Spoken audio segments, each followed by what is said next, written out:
All right. Hello, everybody, and welcome to another episode of the Couch Warrior podcast. I'm your host, as always, Mike. And today for UFC 286, I am joined by two very dope guests, my guys, Wiz and Gordo Gambles. Thank you guys for coming on. Really dope pay-per-view. I'm looking forward to it. Looking forward to talk about it with you guys.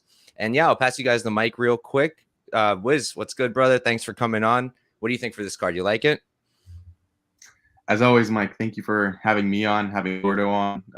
Not my first time, so I always love being on the show and breaking down fights with the both of you.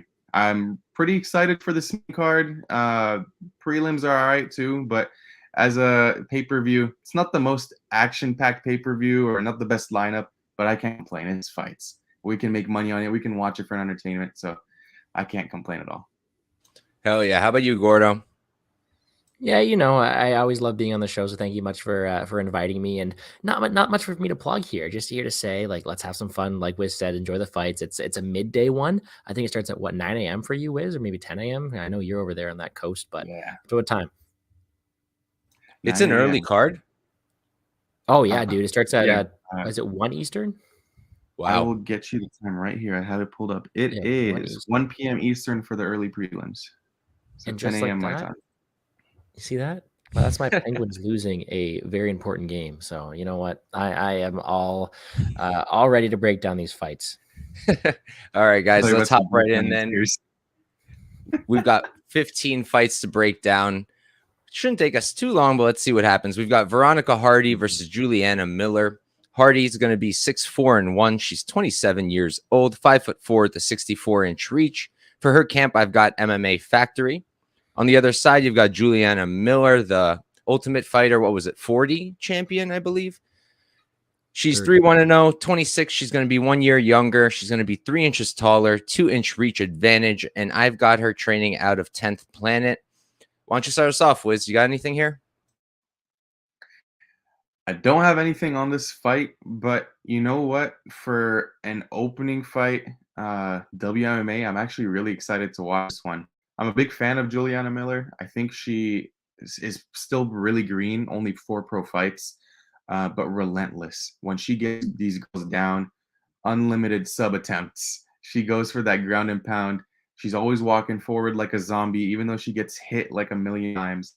And I think she should have her way with Veronica Hardy here. But let's not forget, Veronica Hardy, she hasn't fought in 3 years, so there could be ring rust. There could be a lot of improvement as well with those 3 years off. So we just can't expect Juliana to completely run through her. I mean, that's at least what most people think is going to happen just based off of the money line.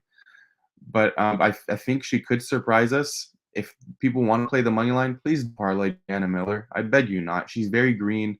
Like I said, 4 pro fights, and Veronica Hardy's no bum. Like she's had losses in the UFC, but some legit competition. So yeah, I'm staying away completely, but this is going to be an entertaining fight. All right. How about you, Gordo? You're muted, brother. I had to do it once. It's actually the first time all year. I had to do it once, man. I had to do it once. Yeah, it's funny because you have someone who is minus 400, who is probably the worst technically gifted fighter at minus 400 we have ever seen.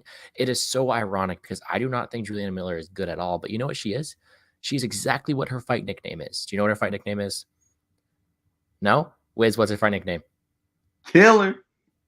She's just a killer. And I try to put it nicely in my video, and I'm just like, she's just a psycho, man. She's just a psycho. She's not going to go out there and beat you with skill and technicality. She is going to try to kill you. She is going to street fight you, wear you down with pace, pressure, takedown, do whatever it takes to win. It's not going to look the best optically. It's not going to be something that's going to be a highlight reel knockout from range because it's all brute force. And guess what? She's really good at what she does. She has that ability to break people. She has decent top pressure, ground and pound takedowns, all the work she does in the clinch as well. She just doesn't stop. So when you have someone coming off a 3-year layoff like Hardy is here, it's really hard to try to back them. And you always want to look to give these plus 300s a chance, especially against someone who is so weak technically, like Miller is. I just can't find it too much for Hardy. Instead of playing aside though, give me the under. First fight of the night, I always say they like to bring in these entertaining scraps. I think this is one right here that they're trying to prove with entertainment, whether it be Miller breaking her down the stretch, ground and pound takedowns, and finishing her in the later rounds, or Hardy catching her with something, because we know Hardy's got a snappy ground game. I think Miller still makes mistakes. She is still green, but either way, give me violence to start the night off. All right. And for me, yeah, I mean, there's really not much for me to say here. I literally just got burnt parlaying a heavy favorite in JJ Aldrich, and I looked like a damn idiot. So now I'm having that like opposite effect where I'm like, all right, I got to play Veronica Hardy. Big dog. It's going to happen again. And I'm not going to do that because I know it's a trap. I don't think Hardy wins, but you guys kind of touched on it. Her striking sucks. Super hittable. She's got that reach length, but Bea Malecki was much bigger. I have like the measurables here. So Miller here has a 3-inch height advantage, 2-inch reach advantage. Bea Malecki had a 5-inch height advantage and an 8-inch reach advantage over Macedo.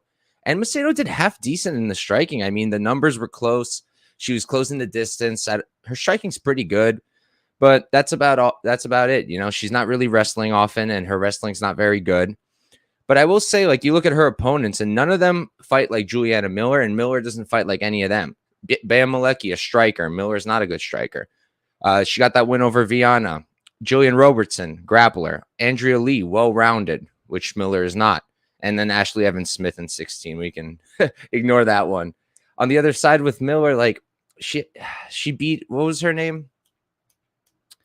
Blanking on Brogan Walker. Brogan Walker. And like that doesn't really do anything for me. So definitely not going to be parlaying Miller. I'm kind of curious about Miller in round 3, but Bet Online has it at plus 550, which is just trash, like absolute garbage. So I'm going to wait. If FanDuel or Bet Rivers give me a nice plus 1,000, I'll play that. I'll take a sprinkle. But other than that, I'm not going to do anything with this fight. There's just nothing to do with it. And we can move on to our next fight. This is a good one, and I do have a bet here. We've got Jai Herbert versus Ludovit Klein. Herbert is 12-4-0. He's 34 years old, 6'1" with a 77-inch reach, and I've got him out of Team Renegade. On the other side, you've got Klein. He's 19-4-0, 28. He's 6 years younger. He's going to be 4 inches shorter and give up 5 inches in reach. And I actually don't have the camp for Klein. If either of you guys know, just speak up. But this fight gym. Yeah, that's what Tapology has. I usually ignore it, but that's what we're gonna have to go with. Gordo, why don't you start us off here? You got anything? Yeah, for me, no financial investment on this one yet, but it is an interesting dynamic. I think you have the guy who has more paths of victory here in Ludovit Klein because he has that grappling in his back pocket. He has shown improvement, and we know he has power that can definitely be the downfall of someone like Jai Herbert, who can be knocked out, who can be torched. Other side of things, though, the way that Klein would like to fight ideally is a 15-minute striking bout from range. And I think that if he wants to play to that ideal game set, it's not going to bode well against Jai Herbert, because I think the only chance Jai Herbert has to win fights in the UFC is to keep it up on the feet for 15 minutes and try to land a bomb. I don't think he has enough power to put out someone like Klein in this spot, who has seen to be decently durable. So to me, it's a guy in Klein who's going to have more finish potential, whether it be on the feet with the knockouts or through the grappling realm through that horrible takedown defense of Jai Herbert, versus that chance that Klein has no fight IQ and just keeps on the feet for 15 minutes. For me, it's Klein all day. I'm debating Klein finish only, all this kind of stuff that makes me think Klein should get it done. With that being said, I can't trust him at this point. He has burned me before, and for me, this is a fight I'm just going to sit back, maybe have some DraftKings involvement in, because I do think Ludovit is the rightful favorite, just not for me this week. All right, makes sense. I actually kind of like that look for finish only. It's minus 175, and I personally don't see Herbert knocking him out. I honestly, I respect Jai Herbert. I don't think he's as bad as people make him out to be. I've backed him in a bunch of his fights. He's got really good striking at range, keeps it nice and straight, fast hands, good power. But he's just been kind of choking in the UFC. You can see, like, you could counter the guy. I mean, freaking Trinaldo knocked him out, right? And Klein, he's so good in the pocket. He carries crazy power. At range, he's at a disadvantage here for sure, especially with a 5-inch reach disadvantage. But I think he's not going to stay at range. I think once he closes the distance, Jai Herbert's going to be in trouble. You look at the two guys in the UFC who have beaten Klein, right? Trezano used lateral movement, just frustrated Klein, and arguably didn't even win that. I'm going to say he won because I cashed that ticket. And the other one was, what's his face? Nate Landwehr, who just doesn't stop moving and is constant pressure. Herbert doesn't do either of those things. So I like Klein. I played him at minus 155 for 1.55 units. At this line, it's getting a bit wide for me. I mean, I wouldn't play minus 200, minus 192. The minus 174 I'm seeing on FanDuel, I don't hate that, but that's it for me. How about you, Wiz? Yeah, I share similar sentiment to you guys. I think Klein is the rightful side. I think he's the money line side, rightful favorite. He has more ways to finish the fight, whether the wrestling into the decision, the wrestling that leads into a submission, or the knockout. I think Ludovit Klein is one of the most underrated counter strikers in the division, personally, because we've seen him in that Mason Jones fight where he was throwing these slip counters. He was carrying every single jab. And the guy's hands are really fast, and I have to come to terms with it because I've lost a couple of bets betting against Ludovit Klein. So, and that's unfortunate, but you know what? You live and you learn. When you look at Herbert, he's someone that looks to stand and bang in the pocket. He likes to keep his range. So for me, I think this fight's going to be decided by who pressures first. If Ludovit Klein is pressuring, he takes away the reach advantage from Herbert, which is his only weapon, in my opinion. He can get taken down and controlled on the cage. As we've seen Kyle Nelson do it, he almost squeaked out the win there. But if Herbert's pressuring and he's leading the dance, he can keep his range. He can keep that boxing range and strike Klein on the outside. So ultimately, I think Klein's going to land a head kick and end this fight via knockout in probably the second round. So I'm going with Ludovit Klein. I still don't have any money invested on this fight, but I want to see what fight doesn't go to the decision. The line is at once I get it released on my books. Sounds good to me. You don't have it out yet where you are? No, unfortunately not. Bet Online has it at minus 190. Okay. A little chalky for my taste. Yeah. But all right, we can move on to the next fight. This is probably the one you want to take a break for. If you're going to miss a fight, this is probably one of the ones to miss. We've got Joanne Wood versus Luana Carolina. Wood 15-8-0. She's 37 years old now, 5'6" with a 66-inch reach, training out of Syndicate MMA. Carolina on the other side, she's 8-3-0, 29. She's going to be 8 years younger, same height, and she does have a 3-inch reach advantage, training out of Team Lucas Minero. I'll start us off here. When I first saw the odds, I got hype. I was like, all right, I'm going to fade Wood. She's definitely been on the decline. She's 37 years old. Luana Carolina, as I remembered her, wasn't that bad. Excuse me. And then I ran the tape and I was like, no, I'm not going to do that.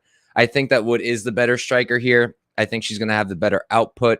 You look at Carolina and she just got so overwhelmed by Molly. Like the pressure just completely broke her. And when she's getting pressured, the striking defense just goes away. Like even Loopy was landing on her when she closed the distance. She's kind of got that like giraffe defense where she's just too tall and you can just touch up that chin. So I do think Wood wins. In terms of like grappling upside, it probably goes to Wood. Like Carolina's not shooting takedowns. I don't expect Wood to really shoot either. But if someone's going to, I think it's her. I don't think she'll have to. I think she can just use her output, use her striking, win a decision. Been looking at the decision prop to kind of just cut down the line on Wood. She's minus 170. Her decision's minus 125. But I'm not running to the window to bet a 37-year-old Joanne Wood. I wouldn't take her losses too hard. I mean, Alexa Grasso, the new champion. Before that, Tyler Santos could have been the new champion. And before that, Lauren Murphy, which I think she won that fight. And that was a robbery, in my opinion. So I definitely do think that Wood wins. I just don't think it's worth putting money on. How about you, Wiz? I echo the same exact sentiment. Don't take those two losses seriously because obviously we've seen how those two fighters in Alexa Grasso and Tyler Santos went out to be in the division. So for me, I have no financial investment in this fight besides prize picks. I do think Joanne Wood's going to be able to outstrike Luana Carolina, and she's going to pour it on her. The fight's favored to go to decision. It's like minus 345 for the over 2.5, so you kind of get an idea there. And with that being said, in 5 of the last 5 of Joanne Wood's fights that have not ended inside the distance where she hasn't been finished, she has thrown over 63.5 significant strikes. So I hammered the prize picks line there with another fight that we'll be talking about in the future shortly. I think that's a smash spot. because she's not just beating this line by a couple of significant strikes. She's beating it by about 20 to 30 on average. So for me, this is just easy money. And Luana Carolina does not scare me with power of any sort. And even if Luana Carolina wins the fight, we could still cash that. So that's all I have as financial investment in this fight. But I do think JoJo Wood is going to win this fight and probably retire. I think this is going to be her retirement fight. Man, I miss Prize Picks so much. I'm like in such a weird state with them because you can only have 2 cards on Prize Picks at a time. And I've lost both of those cards. And you can't just replace it on the app like any other app. You have to call them. And I've tried calling them, and it's a nightmare. So it's been a few months now that I can't play Prize Picks. I'm going to really try to fix that this week because there are some spots I like a lot. But right now, I'm frozen out. I do use Underdog Fantasy still, so Prize Picks is losing my money. But Gordo, what do you think for this fight? Some crazy props. Underdog? Yeah, I'll talk about my favorite one in a little bit. But there's one of them that I'm just like, this is a gimme. You guys are welcome, by the way, to talk Prize Picks, DraftKings, whatever, any fight. I'd love to hear it, especially with you, Gordo, the DraftKings guy. But what do you think for this fight, man? No DraftKings on this one. I'll tell you that one for a fact. That's not really a fun DraftKings one. But yeah, I was looking at that Prize Picks thing that Wiz said. You're right. She's not only smashing that line, but in her last 4 decision wins or decision fights, she scored over 100 strikes. In her last 2, she scored over 120. That line's a bit out of whack. I don't mind it. Only problem for me is every time I want to play DraftKings, I have to drive to the border, which isn't all that close, but it could be, depending if there's some good money involved. But I don't know. I'm moving down to the States in a month and a half, so who knows? More Prize Picks for me. But no, yeah, DraftKings wise, this isn't a good one. The first couple of bouts, maybe you have more interest, especially than this one, especially the first women's bout. But this one for me, not a fight I want too much financial investment on. The state of Wood is not someone I want to have too much confidence in, especially the way that she's losing these fights. She's not only like being dominated, she is being just dominated. I don't know if I have any better words for it. She is being controlled. She is not looking like herself. And Carolina, I know their size look the same on Tapology, but I think she's going to be bigger here. I think she's going to have a bit of a size advantage. And I think she's always making improvements, whereas Wood's nearing the end of her road. I agree. I think Wood should be slightly favored, but I don't see any value where the line is. I don't see any value on playing her as a favorite at all here. So the pick is going to be Wood, but not with the same amount of confidence as you guys. For me, it should be a really close fight. All right. Gordo, where are you moving, if you don't mind? I am moving down to St. Louis, Missouri. Oh, cool. I was hoping you'd say New York. School. I was hoping you'd say New York, but it's all right. No, I applied to a school there. They didn't give me that much scholarship money, so I'm not going there. Tell me which one. I'll go talk to them. But all right, guys, we can move on to the next fight. Here we've got, I guess, an interesting matchup. We've got Jake Hadley versus Malcolm Gordon. Hadley 9-1-0. He's 26 years old, 5'7" with a 68-inch reach, training out of Team Renegade. On the other side, we got Malcolm Gordon. He's 14-6-0. He's going to be 6 years older, same height, have a 2-inch reach advantage, and I've got him at Adrenaline. We're going with Tapology. Wiz, start us off, man. Yeah, I mean, to me, Malcolm Gordon looked impressive. I'm not going to say like it was a great performance against Mokaev, but everyone thought Mokaev was going to run through this guy in the first 3 minutes. But here's the thing. The archetype of fighter that Malcolm Gordon loses to is a fighter that will knock him out on the feet. And I think Jake Hadley can do that. I think Jake Hadley can take him down at will. And I think he can submit him as well. I know Mokaev, it took him so long to submit him, but here's the thing. In that fight, I bet you 9 times out of 10, Malcolm Gordon did not train striking at all, like barely in that whole camp. He was focused on the wrestling and the submission defense the whole time. I don't think it's the same for this camp against Jake Hadley. I think Hadley is the rightful favorite here, obviously. I don't think he's a liable parlay piece because he still is kind of green. But I think he should get this done inside the distance, probably via knockout on the feet or a club and sub. So that's my pick here. Gordon, sure, he can beat a lot of the lower level fighters in this division, but I think this is a little bit too tall of a task for him. So give me Jake Hadley inside the distance. All right. How about you, Gordo? Oh, dude, it would make me so happy to cheer for a guy with the same name as me, a guy from Canada, and go out there. But the problem is that one guy who is me, he's not that good. And I think he has a certain skill set that's going to work against specific fighters. I think he's able to implement his ground only game against people like Figueiredo, who don't offer too much off their back. He's able to catch the arm of Dennis Bondar. He's able to do all those sorts of things. But when you have a guy like Jake Hadley, who is multifaceted, who has a multidimensional game, and has the ability to not only mix it up on the ground, but also outpiece him on the feet.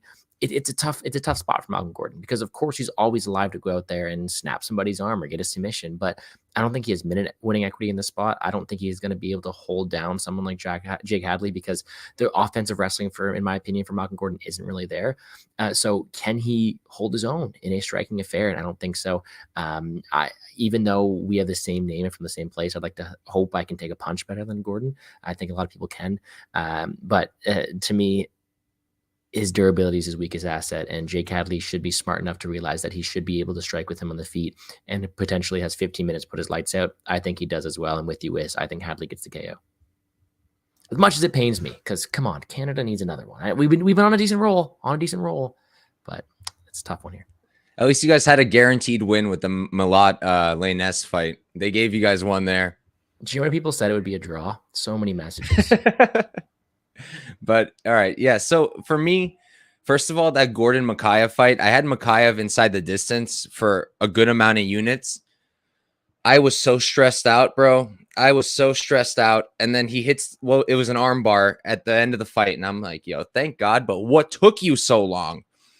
And I think a lot of people are, I've seen like a surprising amount of people on Gordon. And I think it's because they saw like Gordon almost submit Mokaev, which was pretty shocking to me. Like, he took his back not once, but twice. The first time was at the end of the second round. And low key, if there was another 30 seconds there, I don't know what would have happened. That looked tight to me, but it was like right away, the round was over. And then again, he did it in the third round, had the back for a bit. But I just don't think he's going to be able to do it here. Hadley's really good. Gordon is no Nascimento, that's for sure. The striking, you can't even compare it. Gordon is just extremely hittable. Trash chin. And who are the two guys he's beat? Denise Bonder, who has been, I mean, that was just like, I don't know what that was. And Little Figgy, who sucks. Unfortunately, he sucks.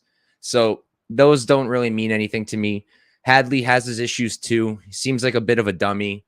But in terms of the fighting, he's like on the feet, he's really crisp. He's a good boxer. He's good defensively. 61% striking defense. I like it. The defensive grappling, the numbers don't look great for him, but it's against good grapplers like Nascimento, whereas Gordon has a beautiful 9% takedown defense. So, yeah, I mean, Hadley should run through the guy. Inside the distance for him is minus 200. Like, I can't play that in case he pulls a Mokaev and stresses me out again. But I parlayed him. I parlayed him with one person we're going to talk about later, just for a unit. It came out to plus 102.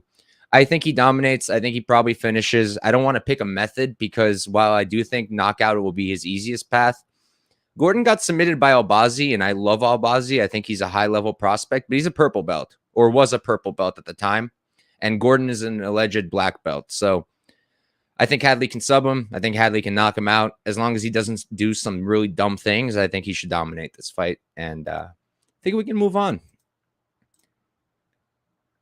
Yo, this fight that we're about to talk about, I spent way too much time of my life just to bet an over, and that's it on this fight. I mean, I broke this. I did tape for this fight for like 3 or 4 hours. Let's talk about it. We've got Christian Leroy Duncan versus Dusko Todorovic. Duncan, 7-0, undefeated as a pro, 27 years old. He's 6'2". Don't have his reach. I really tried to find it, and I've got him training out of Tiger Muay Thai at the moment. Dusko on the other side, he's 12-3-0, 28 years old. He's going to be 1 inch shorter, 74-inch reach, training out of Secutor MMA. What do you got, Gordo? You taking the dog on this one? No, I'm not the biggest fan of Dusko Todorovic, and I have been one who has, kind of failed to cap him properly, if I'm being completely honest. I haven't had the best read of him, whether it be in that Makwan fight. Makwan had a chance, my boy. I've never lost money on someone like Makwan. In this case, maybe the right under what's bothering me from last one where I didn't cash that under 1.5. But sorry, back to this one right here. You have someone Dusko Todorovic who I don't think is all there defensively. He is a great hammer, not the best nail. He can be hit. Just ask Punahele Soriano. He has that tall man's defense where he leans back, and although he has some decent offensive weapons, whether it be his wrestling or his the ground and pound, all the types of things, he struggles, and he doesn't have that ability to keep it up on the feet defensively. I think he can be outstruck. I think he can be out grappled. I think he does everything just kind of mediocrely. And against someone in Christian Leroy Duncan, who will have the athleticism advantage here in the spot, which is something that Dusko usually likes to have, I have to lean with his athleticism. I have to lean with the ability to throw more power on the feet. A guy who I think has more durability on the Duncan side to clip the chin of Dusko like many people have done before. I think it's a spot where you're going to have some success from the Duncan side on the feet. And I think he's going to be winning a lot of these exchanges. I don't think it's going to be a super entertaining fight. I know the under is set really, really high. I think it's like the fight doesn't go minus 350 or something like that, which it looks really good on my projections for DraftKings. It's just not a fight that's really jumping out of the page for me. Not one that I think is going to have necessarily for sure a finish, although Dusko is a guy who can be finished pretty easily. To me, the finish is dependent on Duncan, and you could always have those UFC jitters. You never know. So a fight I'm kind of staying away from as a whole. All right. And so for me, I kind of mentioned it. I taped this for way, way too long. And it's because I felt like I should get a read on it, and I just couldn't get a read on it. So Duncan, he's really good. He's a really good technical striker. You can see the Tiger Muay Thai training, like the way he throws knees and the elbows are just nasty. I really like the work he does there. Good clinch game, really good counter striker. But he's got a pretty low output, and he hasn't really quite faced anybody good. And my one other issue with him is the takedown defense. Now, the one guy he actually got taken down by two guys, Will Curry, who he fought twice, and I don't remember the name of the second dude. Both of them decent grapplers. He did get up most of the times, and he ended up winning both fights, but his takedown defense is questionable. Now, Todorovic, right? You kind of touched on it. Gordo, I believe. He's got that like tall man's defense, kind of like I was saying with Luana Carolina. He's kind of a giraffe, and to make matters worse, he moves backwards like this, which is not going to be helpful, and he moves forwards like this as well. So that's why in my brain, I was like, dude, this is Duncan. It has to be Duncan. Like, Todorovic is just going to run in there, throw in his strikes, chin up in the air, and he's going to get rocked by a nasty elbow or something and get knocked out. But I just couldn't pull the trigger. Minus 179 was super tempting, but I'm kind of glad that I waited too long, and now it's like minus 205, and I'm just not playing it because I can't get a read. I can't. What I do like that I did play was the over 1.5. I got it at minus 105. I thought that was pretty generous. Duncan is a good finisher, but first of all, even on the regionals and Cage Warriors, he's not finishing in round one most of the time unless it's not a good opponent. His last opponent, he got a round one finish, but the guy was just out of nowhere, kind of a nobody. I do expect him to kind of start slow here. He does have a very low output. And Todorovic, ideally, if he grapples, that'll be pretty clutch for my over. I don't see him submitting Duncan, but it'll kill a bunch of minutes. So I'm praying for that, praying for a slow start. Hopefully Duncan doesn't run in there trying to hype up the crowd and get a quick knockout, because that'll suck. I'm still considering a Duncan maybe ITD play or a KO prop. I'm going to wait and see what the other books give us. But for now, I'm going to sit on my over. I'll probably waste another 2 hours of my life taping this again, but what can you do? How about you, Wiz? Yeah, this is actually a fight I'm really excited about. I like Chris Leroy Duncan. He is someone that I've watched a lot, obviously, Cage Warriors. He was champion there. And his flaw is that he can be taken down, he can be controlled, but the one thing that always happens is he ends up getting up, and he ends up always outpacing his opponents. He finished most of his fights in the Cage Warriors, so I think this fight's going to go the same way. We know Dusko does not have the best chin in the world. Striking is not that good at either, so for me, Dusko will probably win round one. I think he'll get the takedowns and win round one. But then round two happens. Dusko is a little bit tired, and he gets knocked out in that second round. That's my prediction here. Chris Leroy Duncan is just a little bit more dynamic of a striker, a lot of power in his hands, and is very confident on the feet. He switches stances constantly. and he's very impressive on the feet. So I think he's going to be able to get a really nice win here in his hometown. All right. I hope you're right about the grappling with Dusko in round 1. That'll be clutch. But we can move on to our next fight. This is one I'm actually really looking forward to, especially as somebody who breaks down LFA a lot. So I'm familiar with Santos. We've got Lerone Murphy versus Gabriel Santos. Murphy is 11-0-1, 31 years old. He's 5'9" with a 74-inch reach, training out of Manchester Top Team. I don't think that's correct. I have Victory MMA and Fitness just based off of Instagram. Santos on the other side, he's 10-0 undefeated as a pro. He's going to be 5 years younger, same height, 2-inch reach disadvantage, training out of Evolutio Thai MMA. And I'll start us off. So I actually tried to fade Santos in his last fight. He was fighting this guy Delano. And Delano is a beast. He's a really good striker. And Santos was getting hit a lot in that fight. He actually was. And he ended up getting the knockout in the 3rd round, I believe. It was a body shot that finished it. It was pretty damn clean.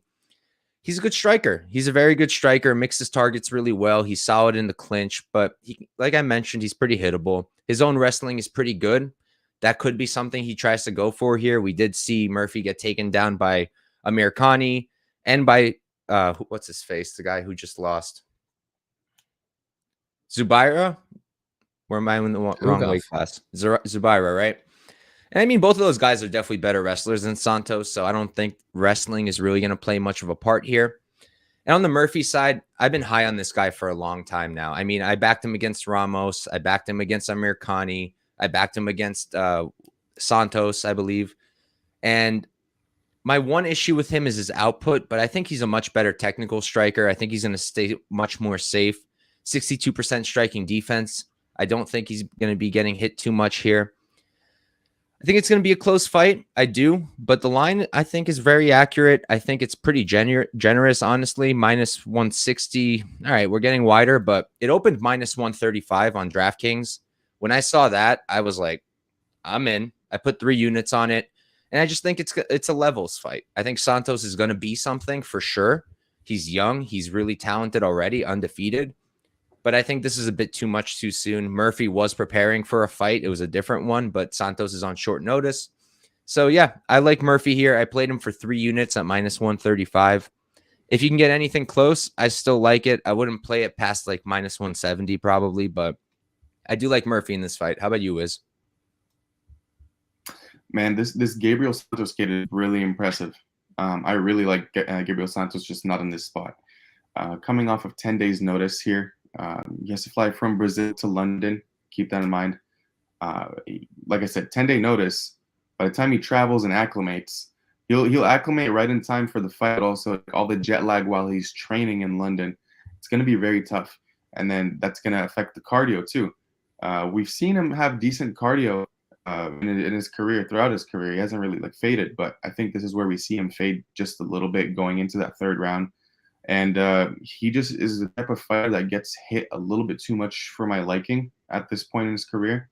He still has a lot of time to improve on stuff because he's only 26. He hasn't even hit his prime yet. But for me, like you said, Mike, I think this is a levels fight. Lerone Murphy is a much more technical striker. I think he can knock Gabriel Santos out, but it'll probably be late, in my opinion. If not, I think Lerone Murphy gets the decision win here. It's just too much on the short notice. I can't back a guy like Santos on that much of a short notice in enemy territory, making his debut. If it was anywhere else, there's 2 countries where if you're making your debut in the United Kingdom or in Brazil, and you're facing someone from the opposite crowd, I'm sorry, it's going to be very tough, and the jitters are just going to feel that much more. So give me Lerone Murphy. I have a bet on him as well. All right, before I pass it to Wiz real quick, what did I want to say?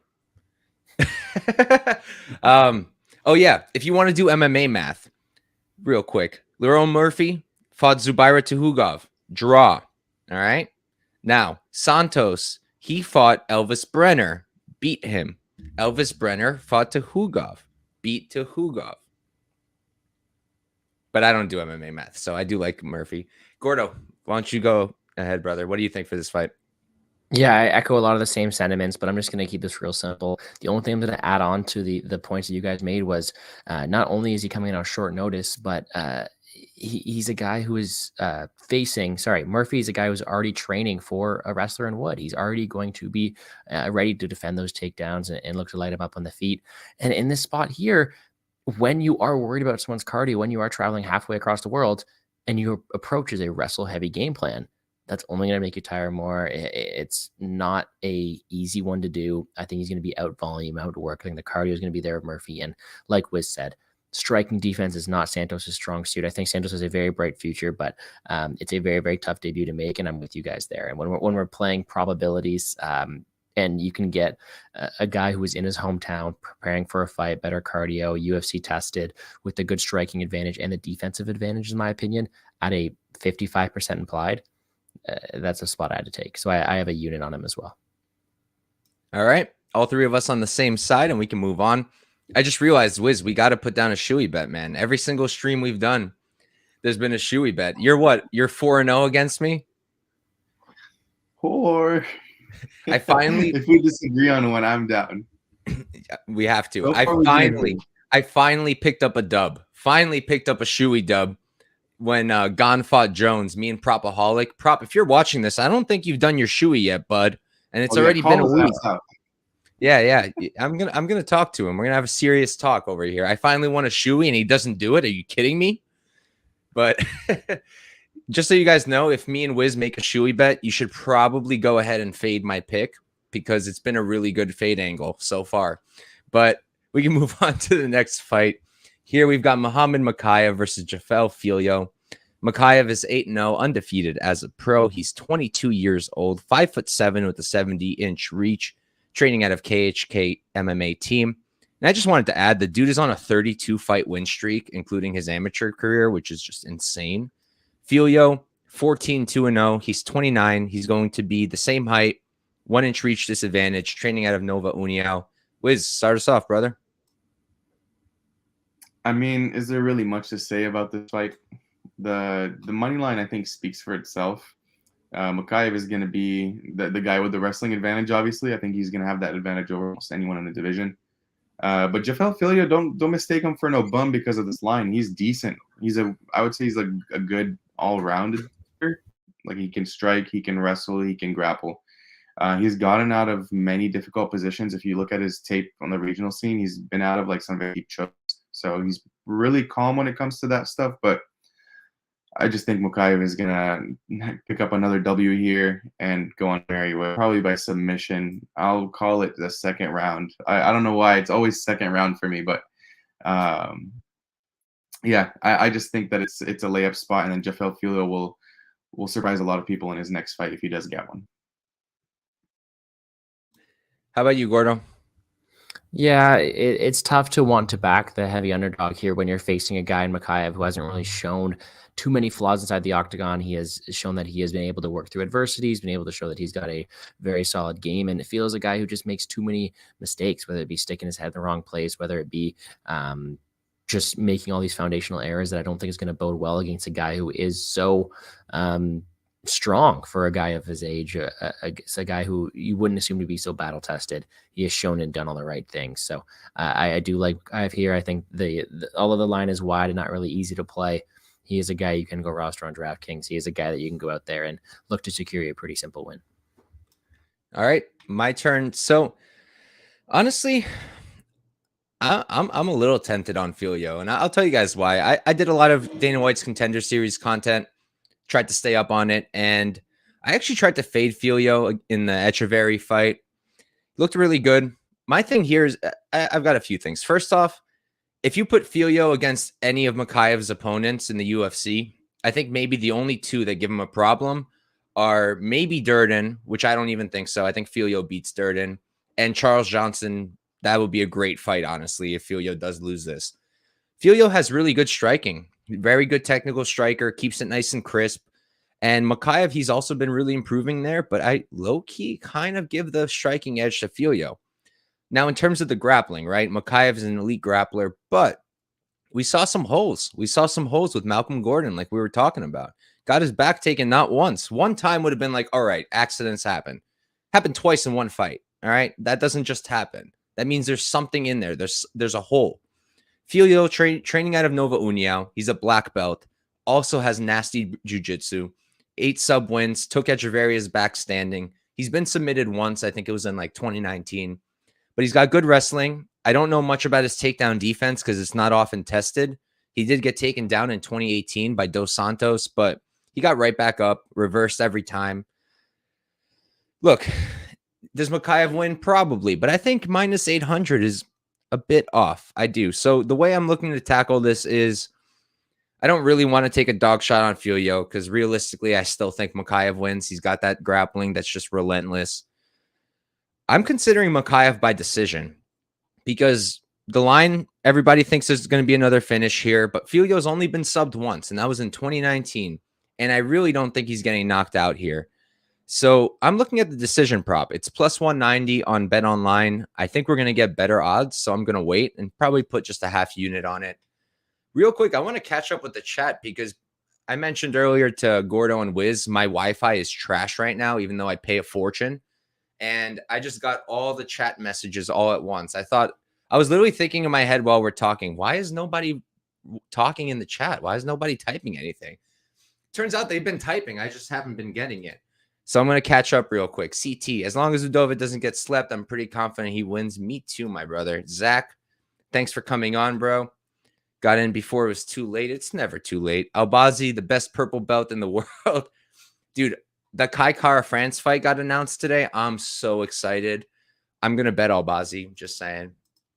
I like Santos. He's going to implement a wrestle-heavy game plan. Hey, he can try. He can try. And last one. Ooh, okay, MMA Kasanganu. Plus 3.5 on Filho. Plus 450. The thing is, though, you need Filho to win a round for that, right? And I don't think he's going to win a round. And you need him not to get finished. What'd you say, Gordo? In London, too. Yeah, I don't think that's going to happen, but plus 450 is kind of tempting. You literally need one round to go wrong for Mokaev to win that, so not bad. I don't hate it, but we can move on to the next fight. Chat, if you guys are typing and I'm ignoring it, it's simply because I'm just not getting it until a delayed time for some reason, but we can move on. And for this next one, this is a fun one, and a lot of people like the dog here. I'm interested what you guys think. We've got Sam Patterson versus Yanal Ashmoz. Patterson, 10-1-1, 26 years old. He's 6'3" with a 78-inch reach, and I've got him training out of Team Crossface. On the other side, you've got Ashmoz. He's 6-0, undefeated as a pro, 27 years old. He's going to be giving up, what is it? Hold on, I'm not a math guy, fellas. 6 inches in height. I don't have his reach, and he's training out of K Dojo Warrior Tribe. A lot of people have mentioned this. That's the camp that Khabib first trained at when he got to America. Gordo, why don't you start us off, man? Yeah, I really haven't seen that much love for the dog, so I'm surprised. I thought I was going to have I didn't know that was going to be such a popular take this week because Patterson seems to be a guy that everyone loves. Patterson's been a decent hype train here because of his frame, because of his submission ability, because of just his dangerousness. But I don't think he's a guy who's going to have long-term success in the UFC just because I don't think he's that good. I don't think he has that much minute winning potential. I think he can be controlled. I think he has some very defensive liabilities, whether it be from his defensive striking, from his defensive grappling. There are holes in his game. Is Ashmoz the type of guy to exploit that? Not necessarily, because we haven't really seen enough from Ashmoz to say that he's going to go out there, wrestle him consistently for 3 rounds or exploit that striking defense. So I get the line. I do think it's wide, though. And I do think that although Ashmoz isn't going to win this at a high clip, he does have some decent path to victory here, just like I said, because Sam Patterson is just so reliant on a finish. I don't think Patterson wins minutes. I think that he doesn't use his frame very well for that equity. I think he uses it very well for submissions. I just don't think he has the ability to keep people at range or have the ability to use it in certain exchanges. For me, if you're Patterson, you're relying on that submission or you're relying on him for a decent comeback win. And I don't think that's necessarily going to work too much here in the UFC. I think he might have some success in this fight. If so what? I'll fade in the next fight. I'm tempted on Ashmoz, not only on DraftKings, but also just maybe if the line keeps creeping up with parlays built the rest of the week, just because of those defensive liabilities. Either way, I think Ashmoz is live, but I'm not necessarily the type of guy to want to go out there and play him, because I do think this is a spot in the hometown for Patterson. They're getting a guy who is raw. He's not the most attractive underdog. I just think that there are going to be Pats against Patterson every time Patterson steps into the cage. All right. Real quick, CT, pretty much saying what I'm going to talk about right now. I did the exact same thing. I tried to fade Patterson on the Contender Series, like I mentioned. I was trying to put out a bunch of content during the Contender Series. And I saw a lot of the stuff that everybody else was talking about. The giraffe defense, we've talked about it a few times today. The fact that he's not really winning a lot of minutes. And the takedown defense. I saw all of that. But, you know, I should love Ashmoz. I should be biased towards him. I'm a Jew. We don't have much representation in the UFC. And the guys that we do have aren't that very good. I think our best fighter is Natan Levy. And that's all you need to hear to understand what I'm saying. We got nobody. Like, you think Canada has it rough, Gordo? The Jews got nobody. So I would love for Ashmoz to come in here and look amazing. I think he'll look good against certain fellas, but me personally, like, I didn't even tape this fight until a few days ago. Evan from Twitter, you guys probably know him. He hopped in my DMs and he's like, "What do you think?" And I was like, "What do you think?" He's like, "I'm on Ashmoz." So I was like, "All right, let me check it out." And, you know, I'm not sold on Ashmoz. I'm just not. People are kind of saying like he's this great grappler. He's going to be taking Patterson down. Look, he'll probably get Patterson down a few times. I don't think he's going to hold him down. As someone who's wrestled before and has wrestled guys with a huge height advantage, doesn't matter how much better you are than them.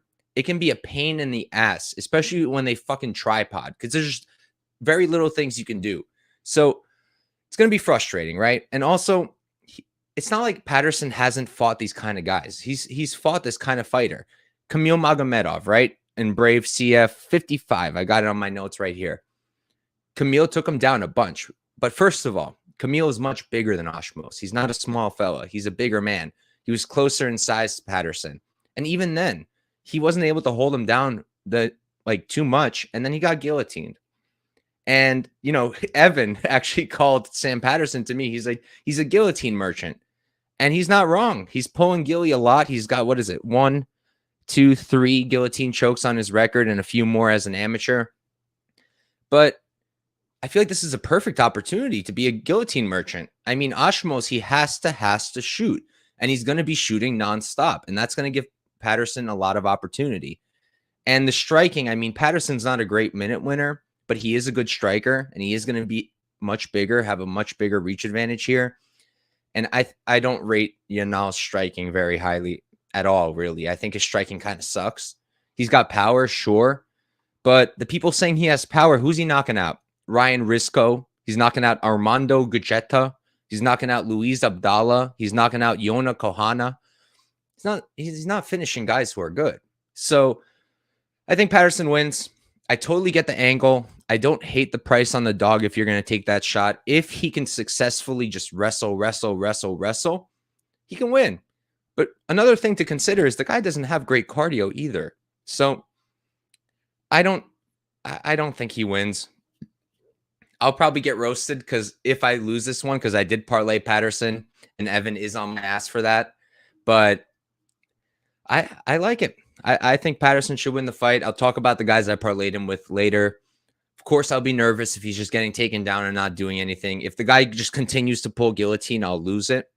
But the one other thing I'll mention is I don't often listen to interviews, but I like listening to Sam Patterson's because the dude he's very smart. He's a very smart guy. And I really like the way he looks at these things because he was talking to blanking on his name, the guy who does content for All Stars, but he's talking to him and like the guy asked him about his opponent, Ashmoz, and he didn't say, "Oh, his tape shows he's a bum. His tape this, I'm going to beat him." He actually literally said, he's like, "Listen, he's been out for like a year. If he's anything like me, he's going to come in here very improved, looking like a completely different fighter."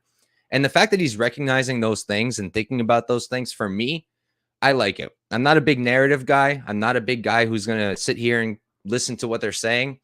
But it's not like he said, "Oh, I'm going to finish him this and this way," and I'm listening to that. I'm just considering the mindset, and I like the fact that he's not expecting the same Yanal as the tape. He's expecting someone even better. So just wanted to mention that. Wiz, what do you think? Yeah, I think Patterson gets the win inside the distance here. I see what people are saying about Ashmoz, where he throws from his hips, but the guy is just horrible technically. And I get it, Patterson's head does not move off of the center line, but like you said, being a guillotine merchant in this fight is to be perfect because Ashmoz is just so small compared to him. He's a tiny guy. I think it's 5'8" going or 5'9" to 6'1". It's a huge difference. And I think 6'3", Patterson's a really good striker offensively. Defensively, yeah, has his woes, but I gotta give it to Patterson here. But I'm not comfortable parlaying him. So good luck, Mike. I think he does win this fight. I personally couldn't lay it. Maybe even the inside the distance for me. I'll take a look at it, but not too positive on it. I did forget to mention, I also played his sub plus 400 for a quarter unit. If you don't want to parlay him, I think that's a pretty good spot because he does have that ghillie. And let's not pretend like it's the only weapon he has in the sub game. He got a rear naked choke in his last fight. And the guy actually trains out of your gym, Wiz. I think leading up to that fight, I DM'd you. And I was like, do you know this guy? And you're like, nah, he trains at the other part of our gym. But would have helped if you knew, Wiz. Would have helped. If only. But all right, we can move on. Yo, you know what I still think about every time I have you on, Wiz? When you bet against Dariush and that dude was like, Wiz the snake. That will forever be held over my head. Forever. That's why I technically couldn't bet on the Victor Henry fight. It was illegal, but I stayed out of it completely. Game planned right, so I'm happy. I was literally wondering about that when you posted the stuff with Henry. I was like, does that mean Wiz can't bet on him? Not sure. James Krause, is that you? No, yeah, I couldn't just because of that. I didn't want to get caught up in anything because we were talking a lot of game planning and stuff. So I probably wouldn't have done it either. But all right, we can move on to the next fight. And this is actually the first bet I placed. We've got Chris Duncan versus Omar Morales. Duncan is 9-1-0. He's 29 years old, 5'10" with a 72-inch reach. And I don't have his camp. We're going to go with MXP Fitness. If you guys know otherwise, let me know. Excuse me. Morales, 11-3-0. He's 37, which is not pretty. He's going to be 1 inch taller. He's going to have a 2-inch reach advantage. And I've got him at Hard Knocks 365, although I'm pretty sure he's somewhere else. And I'll start us off real quick. I want to pull up my BetMMA page so I can remember what I got on this line. But I am on Omar Morales. What'd you say, Gordo? I pulled up your page as well. I want to see what kind of side you're on. Oh, so yeah, I mean, I'm on Morales. And for me, it really came down to this. Duncan is just so hittable. He's so irresponsible on the feet. And he's a great striker. But after the last two, like, all right, Vyacheslav Borishev, nasty striker. All right, I'll forgive you, Duncan. But then the other one, I'm blanking on the fella's name. He's good, but he's not, like, amazing. And to get knocked out like that, to get wobbled like, and not knocked out, he ended up winning. But to get wobbled and almost finished like that, it's not pretty. And for me, I don't see him coming back. If Morales wobbles him, I don't see him coming back and getting a finish like that again. I think it's going to be over. Morales is a very good kickboxer. Yeah, he's got a few losses, but to who, right? Jonathan Pierce. Does Duncan fight anything like Jonathan Pierce? No, not even close. It's different planets of styles. And who's the other loss? Giga Shikadze. Does Duncan kickbox like Giga does? No, he does not. So, personally, I just think Morales is going to outstrike the guy. I don't expect grappling really from either dude. Morales does have good takedown defense, and Duncan is an amazing wrestler. So if he shoots, I don't see him getting it. And I just think Morales is going to outstrike him. I think Morales is probably going to hurt him. I think the under is probably a decent look, but it's not playable. Minus 200.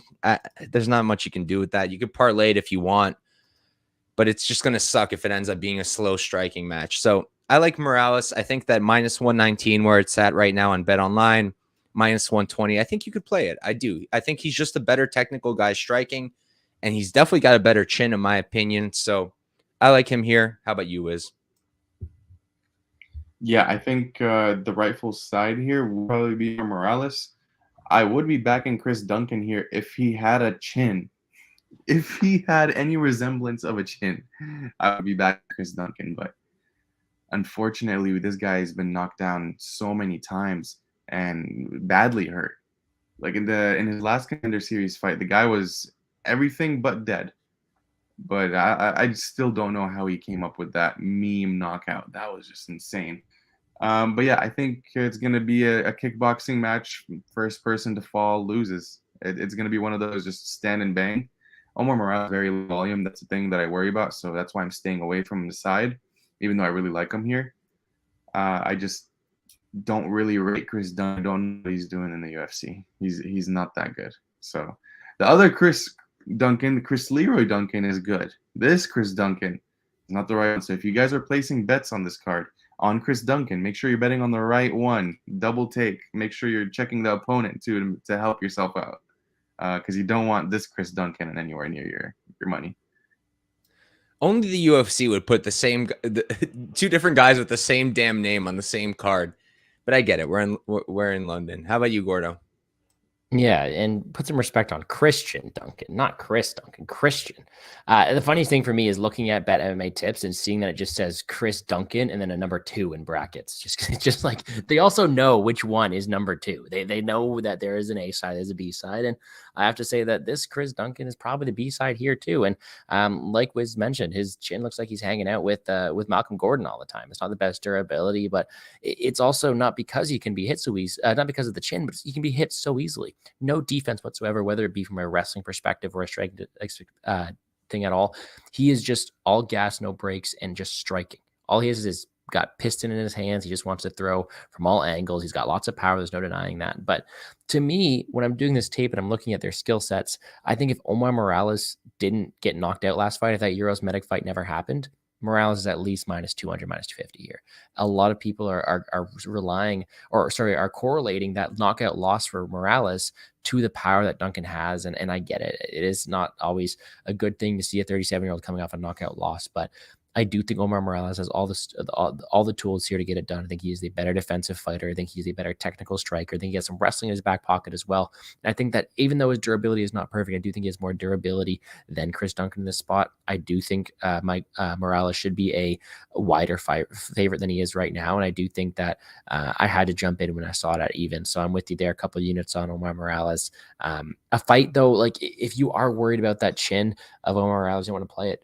Target this fight on DraftKings, play the under. I do think a guy goes to sleep either way. I do not think Duncan has been winning potential, in my opinion. I think he is just all gas, no brakes, throwing from his hips. Sure, he has power. He could get that knockout sometimes. I don't think it happens at a high clip. Again, if we're playing percentages, I think there's a way better chance that Omar Morales wins this fight than that 55% implied says.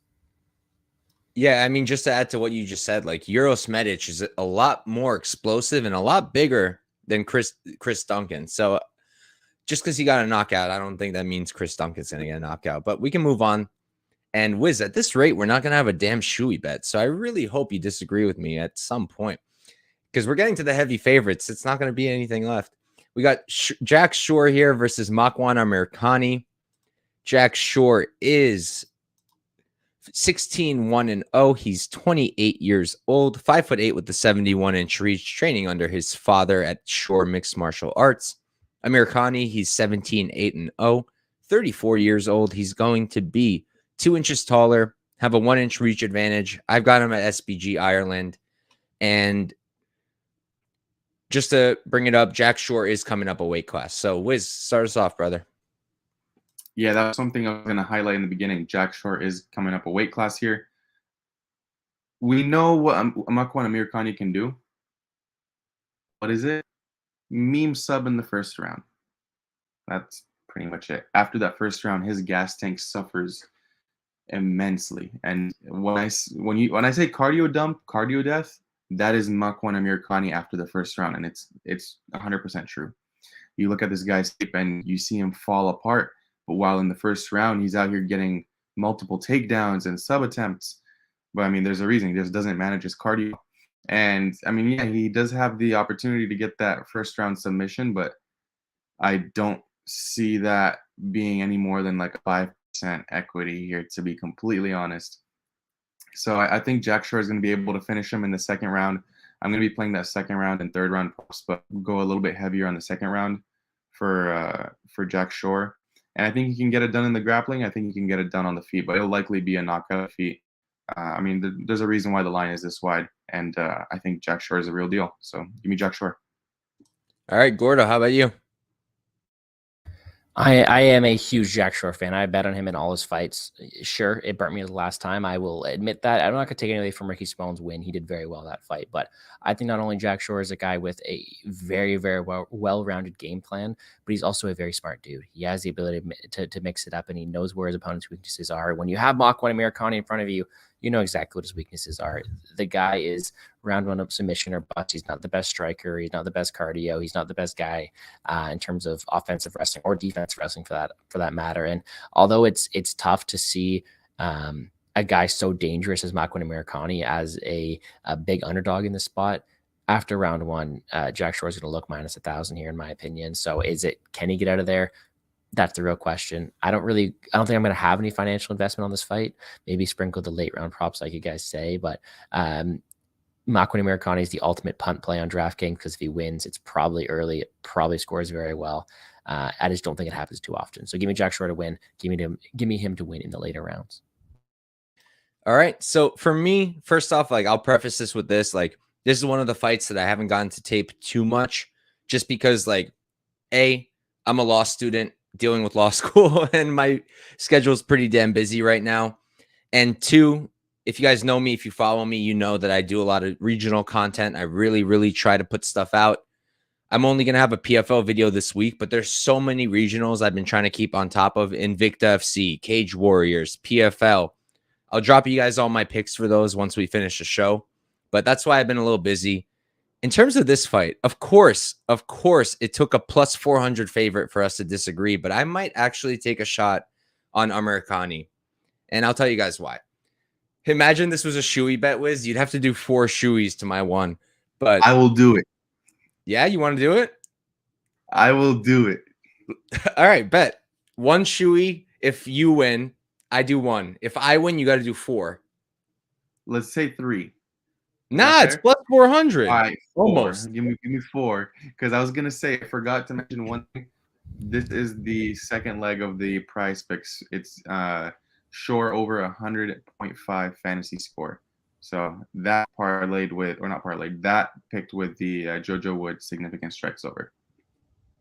All right, so there you have it. Me and Wiz 4-1 shoey bet.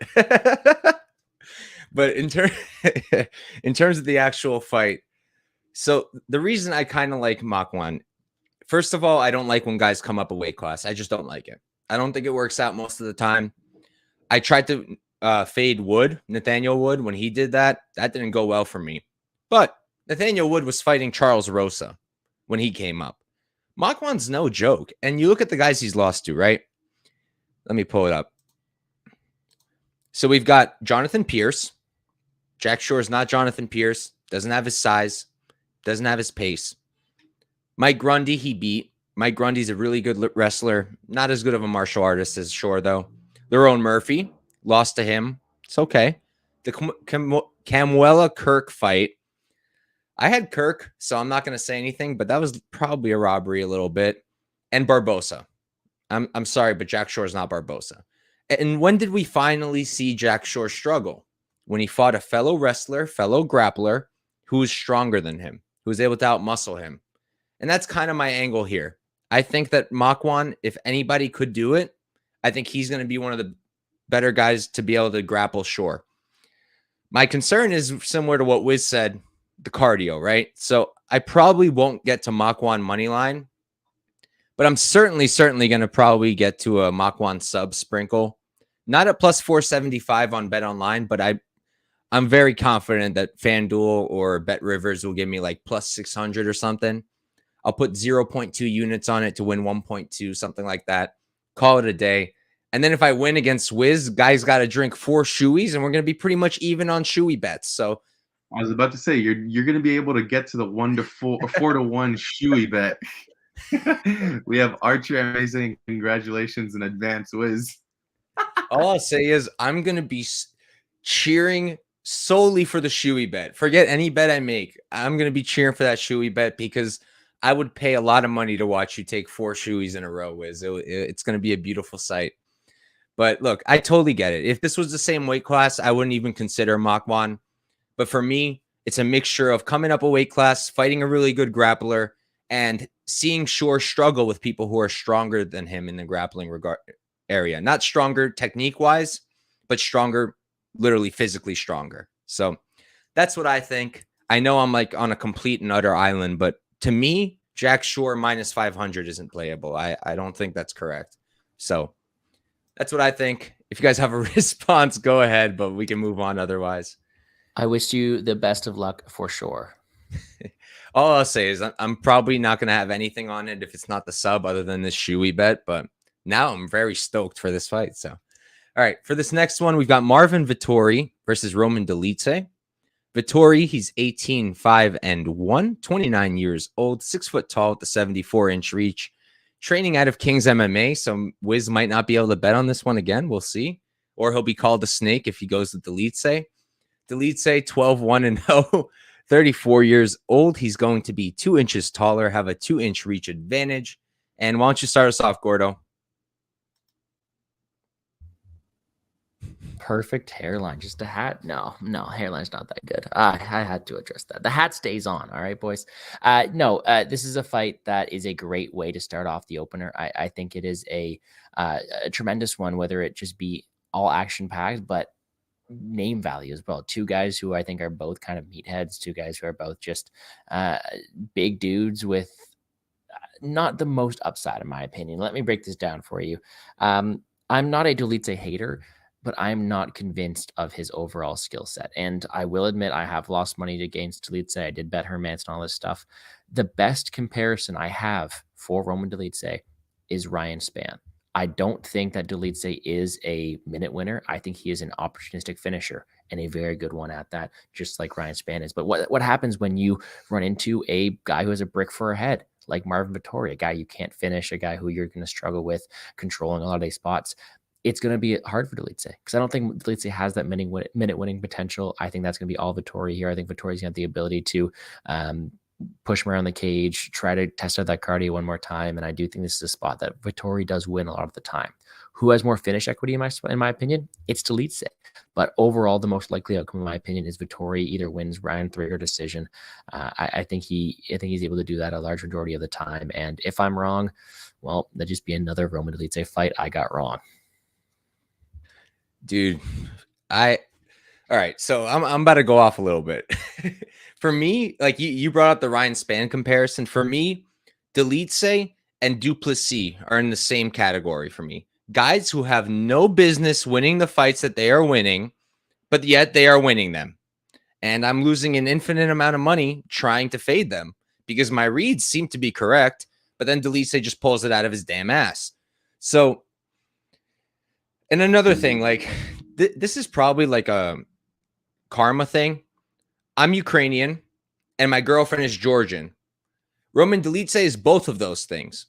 I should love the guy, but I fade him every single damn time because I personally don't think he's that good. His striking is not good. And if not for those leg locks that keep murking his opponents, I don't know what he's got going for him. His own offensive wrestling is all right. His takedown defense is 33%, and that's probably because he doesn't mind it because look what he's doing once he's on the ground. But I don't see him finishing Vettori. If you are going to play him, I mean, I don't think you should play it any other way than Dolidze scorecards equals no action. It's minus 120. On what planet Earth does Dolidze win a decision? How does he win a decision? He's got to rip off that leg in round 1 and then have Vettori wobbling so he can win minutes. Like, I don't see it. If you're going to play Dolidze, I think that's the way to do it. Yeah, you're not getting those nice plus money odds, but you're covering yourself because if it does go to a decision, Vettori's probably going to win the fight. He's a much better striker. He's not some elite kickboxer like Adesanya, but he's a crisp striker. He knows how to box, and he's very well versed, well trained, and he's fought in the UFC for a minute. Dolidze, the guys he's beating, I mean, Jack Hermanson should have won that damn fight. He had no business taking it down. He was winning on the feet. Then Phil Hawes, all right. Kyle Dawkins, I don't even think he's in the UFC anymore. Staropoli, not in the UFC anymore. Trevin Giles, he lost to him. That was the one time I backed Dolidze. And of course I lost. So I have like a 0 and whatever record against this damn guy Dolidze.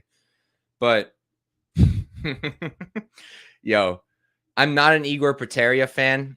I did bet him against Shogun just because it's what logically made sense. But I will say this. What pissed me the damn off about that fight is I could not understand why people were so tight about him celebrating when Shogun got knocked out. I get people like Shogun a lot, but dude, he just celebrated. And then the craziest thing, sorry to come at Canada, Gordo, but Tanner Boser, the stupid fuck, idiot, dumbass, piece of fat shit who has no business even being a heavyweight and sucks. Like, he comes on Twitter and he's like, this is why people are supporting Russia, or this is going to make people support Russia. That's the only response I have. All right. So back to the fight here. Vettori's a better striker. Vettori's a better offensive wrestler. BJJ goes to Dolidze. Cardio goes to Vettori. Experience goes to Vettori. Opposition goes to Vettori. Dude, the guy should win this fight. I'm not going crazy parlaying him because I'm sick and tired of losing money against Dolidze. But I did parlay him with one guy who's coming up soon. And with Patterson, I parlayed him. It came out to minus 115. I put a unit on that. He should win this fight. But Dolidze is, like Duplessis, the champion of winning fights. He's got no business winning. I mean, I finally backed Duplessis in that fight with Derek Brunson. First round, I was like, I'm going to run through a wall. I'm going to like, and then the second round, he's getting wobbled again. And of course, he pulls off a classic victory. But I just hope it doesn't happen here. I'm going to stop talking now. Wiz, why don't you let us know what you think? How dare you disrespect the meme lord, Jacob Duplessis? How dare you? Has he not made you money? He has made me money in a lot of fights. I will always back the meme lord unless it's his next fight. But anyways, getting back to this one. Man, it's just tough to see any way that Dolidze wins this, unless it's another meme sub. Now, when you look at the stylistic matchup, cardio, who has the cardio advantage? It's definitely Vettori. We saw how Hermanson was against, or sorry, how Dolidze was against Hermanson in that second round. He was slow as shit. He was very gassed, and it was a striking advantage. It's definitely Vettori. Grappling, sure, it's going to be Dolidze, but the wrestling is going to be Vettori. And if Vettori is smart, he's going to go and shoot 0 takedowns. And I think he is a smart fighter. Now, he does tend to get in his head sometimes and try to fight with his ego. And you know what? I just hope he doesn't do that here. I don't have any money on this fight. It's going to be fun to watch. But I do think Vettori is going to be able to get him out of there. I think he's going to get a finish probably in the third round. For once, I say third round, not second, because I think he'll probably slow down a little bit too much leading into that third. And maybe Vettori will shoot a takedown in that third and just ground and pound him to death. But I just think Vettori is better everywhere this fight goes except for the grappling round. So give me Vettori. Gordo, go ahead. Yeah, just before we move on, I just had to throw in a Cheyenne Velisma's joke, and I don't even have it on top of my head, so I just thought I'd move on.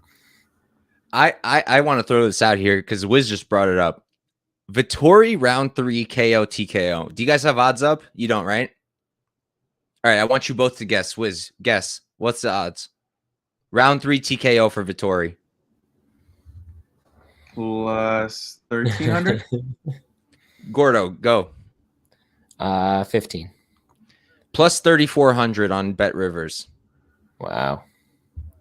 I'm betting it. I'm betting it. Dude, you put two units down, you run away with almost 7 units. I love it. Or 0.2 units down. 0.2. Yeah. No. My bad. 2 units. No, not on that one. I'm crazy, but I'm not that crazy. But all right, guys, we can move on to the next one.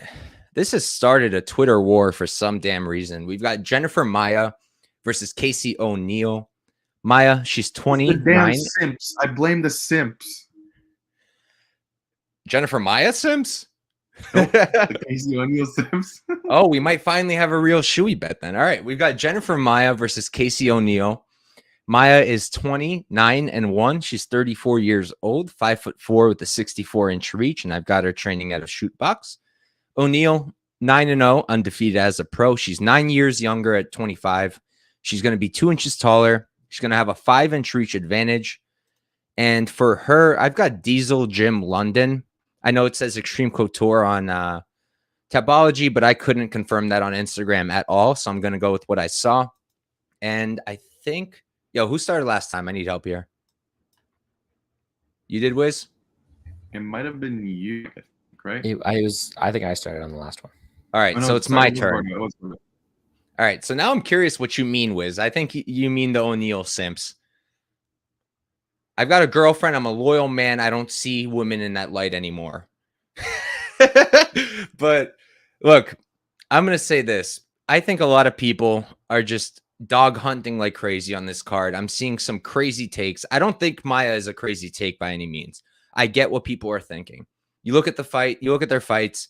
I think a lot of people are hanging their hat on the Roxanne Modafferi fight for O'Neal because she was getting hit there. It was a close fight, a split decision, even though it should not have been a split decision. I mean, just look at the media scores.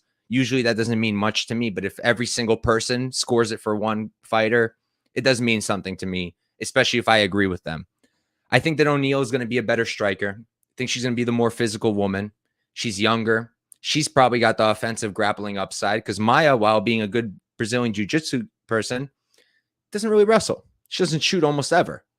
So I don't expect her to shoot here either. And if she does, I don't know if she's going to be that successful. I think people are forgetting that prospects have their moments where they're tested, where they don't look amazing. I mean, just look at the JJ Aldrich fight with, what's her face, who's killing it right now, Erin Blanchfield. If we were all just judging her based off of that fight, like, it would just be off. And I don't think it's right to base people to just judge things off of one fight just like this. There you go. Casey looked bad versus Roxanne. It's one fight. And she still outstruck her by over 100 strikes, right? It was like 220 something significant strikes to 100 and something for Roxanne. I think O'Neal is going to outstrike her. I think if she wants to, she can grapple here. I don't think she's going to get submitted. Maia, her boxing looks good. I know a lot of people are screaming she looks improved with her boxing. Sure. She looks improved. But to me, it's very basic, I'm not seeing much. Like, she got a nice jab and nice 1-2. She straightened out her strike, sure. But O'Neal is a very talented striker. She's a very talented counter striker. So personally, I like O'Neal. She is the second leg of my parlay with Jake Hadley. That came out to plus 102. I put a unit on it. Right now, I kind of want to play her money line. I don't know if I will. Minus 170, I don't like. It's been moving back and forth. It was minus 157 earlier today, and I was kind of hoping it would keep going that way. I might just play her by decision, is what I'm considering. It's plus 125 across the board. Maia is very, very difficult to finish. I don't see O'Neal finishing her. So I think that's how I'm going to play it. And one other thing I want to bring up, I think another thing people are hanging their hat on, I'll even show it. See, I'm hanging it, is the Maia Marina Moroz fight, right? Marina Moroz, sure, she's my fellow Ukrainian. I love her. I even backed her in that fight and lost money on her. Yes, she's a Ukrainian national boxing champion. Ukraine is a tiny country, okay? I promise you there's not that many women boxing there. And her winning, being that whatever, have that credential doesn't mean much to me. And she got outstruck by Maia. She's a grappler. That's what Marina Moroz does best. She grapples. That's what she's shown in the UFC, at least to me personally. I don't think that O'Neal is going to get outstruck like that. That's just what I think. But I'm gonna let you guys talk now. Wiz, go ahead, brother. And if you disagree, automatic shoey bet. Yeah, no, we don't disagree on this. I'm going to be quick to say that. And I know that's why it sounded like I did because I said the simps. But what I meant was a lot of people saw the Jennifer Maia love and the simps came out and are like, no, Casey O'Neal's good. She's good record. And I do think she is. For me, there's too many unknowns. I think coming off of this year layoff because of an ACL injury, when most of ACL's game is actually to getting these takedowns and like grinding people. I just want to see how she looks. It's going to be either really good or really bad. It's going to be either side of the spectrum, and that's why I have to stay off. But I think she's going to be able to take it down at will.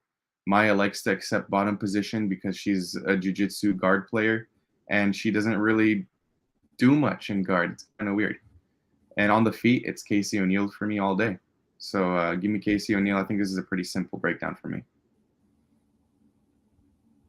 All right, no shoey bet there. Gordo, how about you? Yeah, no, Casey O'Neill is the same as Jack Shore. I bet on her in every single one of her fights. It's worked out very well. I am a Casey O'Neill believer, but was the key thing here. It's that ACL reconstruction. It's not something that you want to be backing at a long-term clip. It's something that is dangerous to see when they come back for, especially not only coming back to it, but taking the step up in competition versus someone who can test out that greenness of Casey O'Neill on the mat, on the feet as well. I do think Jennifer Maia is a gatekeeper of the division who has incredible boxing and incredible jiu-jitsu. She doesn't blend it very well. She's one-dimensional, one or the other. And in this spot, I do think Casey O'Neill, if she's at her peak, can mix it up and battle accordingly, whether it be with on the ground, taking her down, clinch battles, or looking to out volume her on the feet. She has more paths to victory. I do think Casey does win this fight here, but not one I'm sure I want a financial investment in yet, due to those unknowns, due to those things we don't, the time off and stuff like that too. But for sure I will have Casey O'Neill in my DraftKings lineup. That girl is DraftKings gold, just like Merab Dvalishvili. I was just about to ask you about DraftKings, Gordo, because I saw a bunch of you guys talking about how she's a must play. I think Monk said she's an auto play for him. So I was curious. Oh, yeah. She averages like 125. Her, Dolidze, and I think it's Usman, the third one, are all of like Monk's like favorite players in the world, along with Merab. So he's having a field day. Dolidze, man. But all right, we can move on. For this next one, it's our third to last fight. We've got Gunnar Nelson versus Brian Barberena. Nelson, 18-5-1. He's 34 years old, 5'11" with a 72-inch reach, training out of SBG Ireland. Barberena, 18-9-0. He's 33. He's going to be 1 year younger. 1 inch taller, same reach, good camp, MMA lab. Wiz, start us off. Yeah, I mean, the line is really indicative of what people think and what the bookies think of this fight, and I tend to agree. I think Gunnar Nelson's going to be able to win this fight at a pretty high clip, and I know a lot of people are talking about how Gunnar Nelson couldn't finish Takashi Sato, but here's the thing: when you're on someone's back for 3 straight rounds and the guy is just letting you be there, but accepting that, nope, I'm not going to get submitted, and is just tucking his chin, it's kind of hard. If he's just not moving around and he's sticking like this, it's going to be really hard to get a rear naked choke, even in that advantageous position. I'm sure if you ask any of the guys like that actually grapple, like Liam, like Gugabe, they'll tell you the same thing. So I don't think that's like a knock to his game at all, not being able to submit Takashi Sato, even though Takashi is actually really bad. I've seen a lot of people like Barberena this week, and I don't quite get it. Barberena's main weakness game is getting taken down and being grappled. And what is Gunnar Nelson known to do? He takes people down and he subs them. I think that is the exact outcome. I think he's going to be able to take Barberena down, and it's just going to be a matter of time until he subs him. I'm not sure if he gets it done in the first round, but I think ultimately it's going to be the deciding factor in this fight, and I think that's how it's going to end. So it's going to be Gunnar by sub. I have him parlayed with a fight we'll be talking about next. All right, Gordo. Yeah. The first thought that came to my mind doing tape was poor Bam Bam. Like, his one big weakness in his game is the glaring strength for Gunnar Nelson. Not much for me to say about it. Going to be rinse and repeat for Gunnar. He's got good back takes as well. I do think he gets a submission this time. Not much for me to say. This is probably one of my favorite parlay pieces on the card, although it's not one I want to make too many parlays. Not much else to say. It should be Gunnar all day. Yeah, I mean, what could I say? Minus 450, minus 500 favorite. It's a pretty clear setup fight for him, right? You look at Brian Barberena, literally just lost by a sub to RDA, got taken down 5 times by Matt Brown, got taken down 4 times from Darian Weeks, Darian making his debut, 8 times by fucking Jason Witt, 5 times by Anthony Damn Ivy. The dude has a glaring hole. I mean, if you're getting taken down 5, do you guys know Anthony Ivy? He's horrible. He's a horrible fighter. And He took Barberena down 5 times. I'll put an asterisk. I'll put an asterisk. Barberena was coming off a surgery, but then he got taken down in all those other fights I listed. So, I mean, it's a clear setup fight for Nelson. Yes, the Sato thing, and I'll talk about that in a sec. I think that, like, you look at Nelson, right? Who has he actually submitted? So let's look at it. He submitted Alex Oliveira in 2018. Oh, and one other thing I wanted to mention real quick. Coming into that Sato fight, he was coming off a 3-year layoff. So, he was probably had some ring rust. That said, he's submitted Alex Oliveira, submitted Alan Jaban, Albert Tumanov. That's the most impressive one to me. Submitted Brandon Thatch, submitted Zach Cummins, submitted Omar Akhmedov, Jorge Santiago, and DeMarcus Johnson. No, Santiago wasn't a sub, actually. It was a decision win. So I list this because I low-key kind of want to play Nelson by decision. We did see a bit of a lack of urgency in that fight with Sato. And Barberena, while, he's getting taken down a bunch, it took a high-level black belt in RDA to submit him. I think the most likely outcome here is Nelson by sub. It's sitting at minus 130. I get it. To me, I don't love that line. But the decision prop, it's plus 325 on BetOnline. Might get better. I don't hate it. I think Barberena is tough. I think Barberena could survive similar to what Sato did.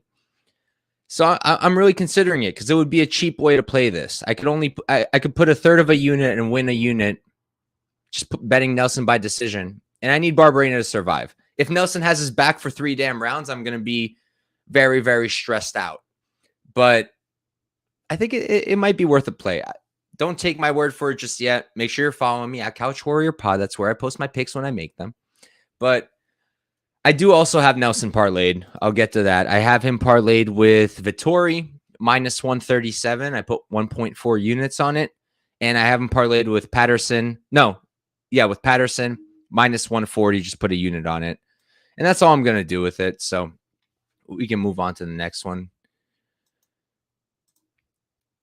And it's our co-main event and another one that has caused an absolute Twitter war. We've got Justin Gaethje versus Rafael Fiziev.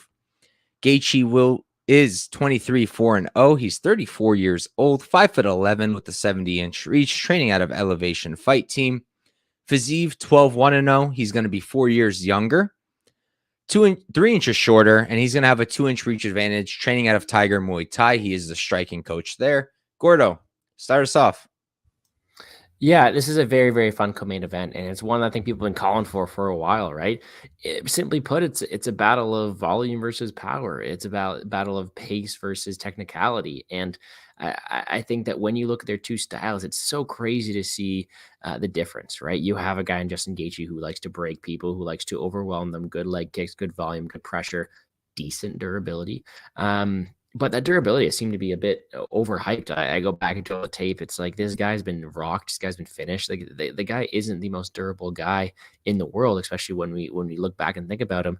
Instead, he's going out there. He's getting finished, getting dropped by Charles Oliveira. And I think if you're fighting with such low defensive tendencies against a guy like Rafael Fiziev, he's the type of guy to make you pay. Fiziev is a very, very technical striker. He is a very, very good defensive striker. I think that overall he is just the better fighter here. Now, sometimes being the better fighter doesn't matter. Sometimes you need to have a good game plan. And this is one that I think game plans are important because a lot of people are saying, yeah, sure, if Fiziev can't get him out of there, he's going to wilt in the later rounds. To me, when we're looking at the styles that come in play here, it's going to be the power and technicality of Fiziev versus the grit and volume of Gaethje. And I think that overall in the long run, that Fiziev should be the favorite here. I think the line's just about right, but it's such a fun fight. Do I want to have involvement on this and take it away from a viewer's perspective? No, I want to sit back. I want to enjoy. So for that reason, I'm going to be passing on this fight, but I wish everybody the best of luck. I think Fiziev is the rightful favorite. I think he has more, not only decision winning equity here because it's only a 3-round fight. I don't really worry about the cardio Fiziev failing too much, but I think he also has the power to put out something like Gaethje. Should be a very, very fun fight. I think Wiz is going to talk about it. Bet he has on it. Wish you the best of luck because this is a fight I've been looking forward to for a while, and I'm just going to sit back and enjoy. I hope me and Wiz disagree again so we can get a real shoey bet that's not 4-1. But me personally, I like Fiziev as well. And I think he's also the right side. And I think the line is correct. I don't know where it came from, but this week we have such aggressive dog hunters on Twitter who are just wilding out on people. And for some reason, they decided to hang their hats on Justin Gaethje. I love Gaethje. He's awesome. But he's always getting hit. He's always getting hurt. I mean, it's just a fact. It's just a fact. Chandler hurt him in round 1 as well. Yeah, he comes on, he keeps it going, but the guy is hittable. He is a hittable fighter. And I mean, I don't even want to hear the wrestling thing. I mean, I literally don't want to hear it because he doesn't do it. He doesn't do it. Sure, he's got that background, but he doesn't do it. So I don't think that's relevant at all. And on top of that, if he does wrestle, Fiziev has a 92% takedown defense. So I don't think it's a move. Personally, I think Fiziev's just going to outstrike him. It's only a 3-round fight. Don't see him getting tired out. I think a lot of people are just hanging their hat on Bobby Green, saying, look at that fight. Bobby Green outstruck him. Bobby Green came at him in round 3. He tired out in round 3. Dude, Bobby Green, you can't just like compare fighters like they're the same person, right?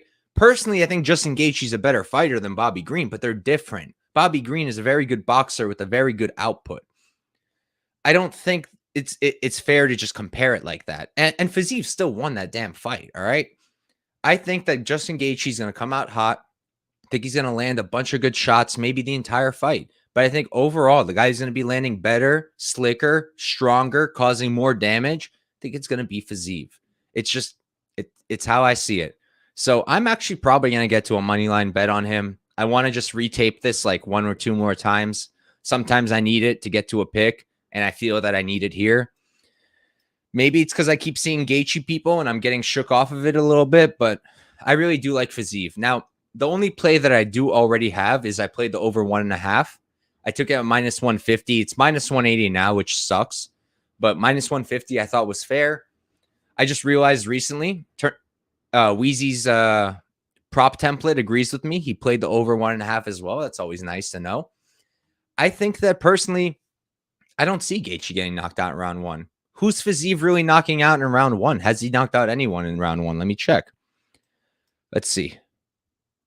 Nope, he has not. Actually, yes, he has. I'm an idiot. Renato Moicano, but that's it. That's the only guy he knocked out in round number 1, all right? Justin Gaethje, the last time he got knocked out in round 1, didn't happen in the UFC. Hasn't happened. So, personally, I think that Justin Gaethje is going to eat the shots of Fiziev. I think Fiziev is going to start relatively slow, and I think we are going to go over. I don't see it. I don't see Gaethje knocking out Fiziev personally. I know Mustafayev did. First of all, that was Fiziev's debut. Second of all, it was a spinning kick. All right. Shit happens. I don't think Gaethje's going to come out here with a spinning strike that Fiziev doesn't see coming and knock him out. Can he just add up the damage and end up getting the dub? Of course he could. Just me personally, I find him too hittable for a guy like Fiziev, but I'll pass the mic to Wiz. What do you think, man? We're on the same side here, but I would be very wary of playing that over 1.5 personally. I know Fiziev only 1 knockout in that first round, Renato Moicano. Excellent fight. You look at the fighters this guy has faced, all pretty durable fighters. You see RDA, Brad Riddell. I know Brad Riddell got finished by Jalen Turner in that first round, but, you know, shit happens. It's a club and sub. Bobby Green, durable. Mark Jacasey, durable. Looks white, durable. So it's like he's not facing the type of fighter with the type of chin that Justin Gaethje has. And unfortunately, like, background, Muay Thai is my favorite facet of MMA. Fiziev is one of the most talented Muay Thai fighters on the current UFC roster, active fighters I'm speaking. The guy can mix in kicks, punches, knees from anywhere, elbows, he'll land everything. Against someone who's too meat and potatoes on the striking, like Justin Gaethje, I think he's going to confuse him really quickly. I think he's going to be able to get the knockout in that first or second round, personally. I'm very mad at myself for not pulling the trigger at the -115 price when it was out like 3-4 weeks ago, because I was looking at it and I'm like, I know I'm gonna bet Fiziev, but I think he might become a dog because people like Gaethje too much. He's too entertaining, and I was wrong there. And yeah, I have Fiziev parlayed with Gunnar Nelson. I have 4 units on that parlay. That's the only parlay I have so far on this card. But yeah, I think Fiziev gets it done in the first or second round. Gaethje's been dropped multiple times in the first round. I mean, we saw in the last fight, yeah, he dropped Charles Oliveira, who is not durable at all either, but then proceeded to get dropped himself by a hurt Charles Oliveira. So nothing to be inspired of. I think Fiziev gets a very distinct win in this one. You want to shoey bet the over, Wiz? Oh no, the Chewy sides, the Chewy others. I actually did that with Propaholic. We've got a shoey over bet for this one. See, if we Chewy over, like I said, it could happen in round 2, but I mean, it could happen at the end of round 2. So what if it happens in round 2? It just doesn't count. If it goes to the 3rd, then I automatically lose. Nah, no way, bro. Fair enough. But yeah, I mean, I agree with everything you guys said. I am gonna money line play Fiziev. I'm just deciding if I should wait or not, because I feel like for pay-per-views we usually see money come in on like the notable names, right? I'm kind of hoping people run in here, parlay up Gaethje or play Gaethje money line and just let me get a better line. If I got -200, I would be hype.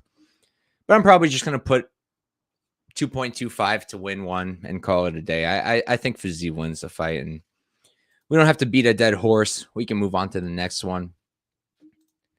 For this fight, we got the championship bout, the rematch for the 3rd time. Leon Edwards versus Kamaru Usman. Edwards is 23-0. He's 31 years old, 6'2" with a 74-inch reach, and Tapology has Ultimate Training Center, but I'm pretty sure that's wrong. He's at the same gym as Lerone Murphy, I'm pretty sure. But if you guys don't know, we'll just keep going. On the other side, Usman, 22-0, 35 years old. He's 6 feet tall, 2-inch height disadvantage. He's going to have a 2-inch reach advantage, and he's training out of Elevation Fight Team. It's my turn, so I'll start us off. I bet Leon Edwards in the last fight. I bet him by knockout, and I bet him decision no action. And I was watching that fight. I was upstate New York with my girlfriend and her family, and I was watching the fight with her brothers. And I was just sitting there. We're watching Kamaru Usman beat up Edwards, and I'm just trying to explain to them why I'm not an idiot for betting Edwards by knockout and decision no action. I'm like, yo, like this is what I thought. And then I start getting, I guess we were streaming it, so we were like lagged behind people. I start getting texts like, oh my God, did you see that? Oh my God. And I was like, what the fuck happened? And then boom, I see the kick, cashed my ticket. Yes. But that fight showed me, like, personally, I get it. Each fight is going to be different. Usman is getting older, blah, blah, blah, blah, blah. You could say Edwards wasn't in it with his mind, which I think is just garbage take personally. Sorry if you guys have that take. But me personally, I think Usman's going to win this time. I don't see him getting finished again. I don't see Leon winning a decision. Yes, he won the first round. Yes, he took Usman down and I got into full guard, I'm pretty sure. But did he finish? No, he didn't finish. And did he keep doing it? No, he didn't keep doing it because he couldn't keep doing it. And this mindset thing is just bullshit. Yes, his coach hyped him up. Okay, but I just think it's BS to say Edwards was off of it, and that's why he was losing until he won. To me, that's bullshit. So I like Usman here. And at -235, when was the last time we got Usman at -235? So for me personally, I'm going to take Usman. Going to play a money line. Going to wait. Going to see what people are doing with Edwards. I totally get it. It's hard to take that image out of our minds of Usman being just knocked out flat and that beautiful head kick. But it was a really, really lucky head kick, man. Like, let's be real here. 9 out of 10 times that head kick does not happen. It's just a fact. It doesn't happen 9 out of 10 times. So I like Usman, but I'll pass the mic to my guest. Wiz, what do you think for this one? I mean, there's a couple of things to think about in this fight. Usman was such a dominant champion, and no one really thought that could ever happen. The knockout, the way it did, he was out cold. There's the mindset aspect where I'm not talking about Leon here, so I'm not talking about that point that you said. Usman's mindset where he just lost a chink in his armor. He hasn't been knocked out like that, and he got knocked out in that fifth. That's one thing. In a fight he was dominating in. That's one thing.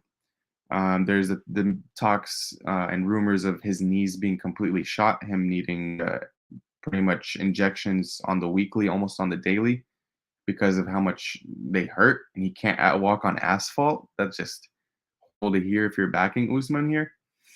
And then we've seen a lot of fighters recently fall from grace, fall from the top, whether champion or non-champion, and they come back for that rematch and they just don't look the same. And I'm scared that could happen here again. Lastly, that last fight was in Colorado in Elevation, where a lot of the fighters struggled with the altitude, the cardio, and that happened with Leon. That happened with Romanov. Romanov, it happened to him in his last fight, so no argument there. Romanov sucks. He sucks. Yeah. I've been screaming it. He sucks. He sucks. But that's another talking point there. So here's the thing. The cardio thing won't exist anymore. Leon's cardio is going to be a lot better just because they're fighting in the hometown. Second thing, they're fighting in the hometown. How is Usman's injuries? Is he still injured? Is he severely compromised with his knees? Is he going to be able to wrestle the same? There's too many unknowns for me to lay a bet in this fight. Ultimately, if everything else was the same besides the cardio, I would still be betting Usman here because of the wrestling. We saw how successful he was in the last fight. So if there's no injuries and everything's all good, I would still bet Usman. But man, I just can't get to it personally. It's too risky and too many unknowns. Quick question to either of you guys, if you know. First, do you guys know when Usman injured that knee? Was it before the Leon Edwards fight? During? After? Aggregated injury throughout time. Okay. I think it's chronic. Yeah. And do you know the source for that? Like, where, other than I've seen like cappers and people like us say it on Twitter, but I haven't seen anything like. There's pictures of it. There was pictures of him like in not walking boots, sorry, in like crutches, he's on asphalt and stuff like that, and in wheelchairs. So I saw it a long time ago. I'll try and find it again and send it to you. Not that I don't believe it. I literally wanted to know where that was said. But all right, Gordo, what do you think?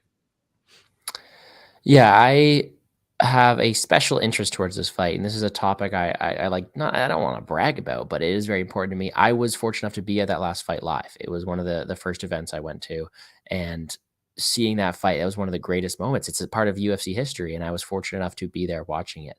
And when Edwards was going in there, when he was dominating that first round, the crowd's going wild. Everyone around us is like, oh my God, Edwards might actually have a chance. Everyone, including myself, who had money on Edwards, was like, oh my God, he's doing very well.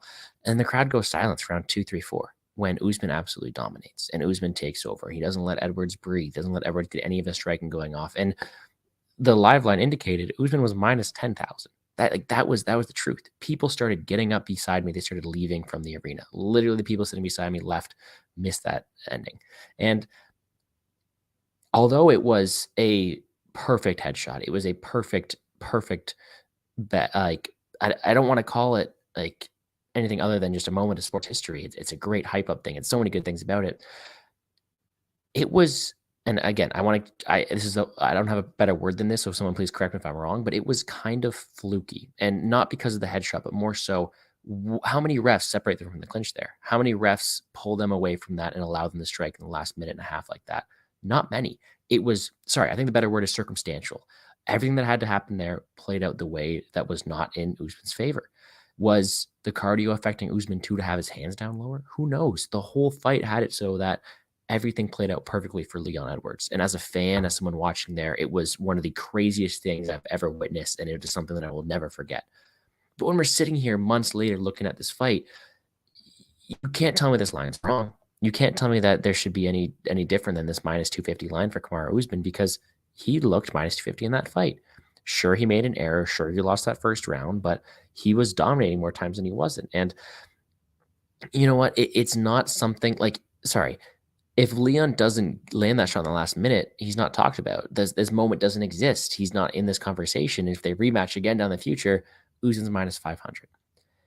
To me, I think Usman's the rightful favorite here. I think he has all the same minute winning potential. I think he has the same advantage to keep up in the striking. This is his fight to lose, in my opinion, and I do think personally he comes back and reclaims the belt. I'm cheering for Edwards. I hope it's a very, very good fight. And I think there are some playable lines out there. I just don't know if I want to have that dog shot on Edwards when I don't think he wins this fight a lot of the time. All right. All three of us on the same side. And real quick, I have to address this just because how passionate I am on hating Romanov. Okay. Let's talk. Sorry, Gordo. I know you got to go, so I'll be quick. But let's talk here, all right?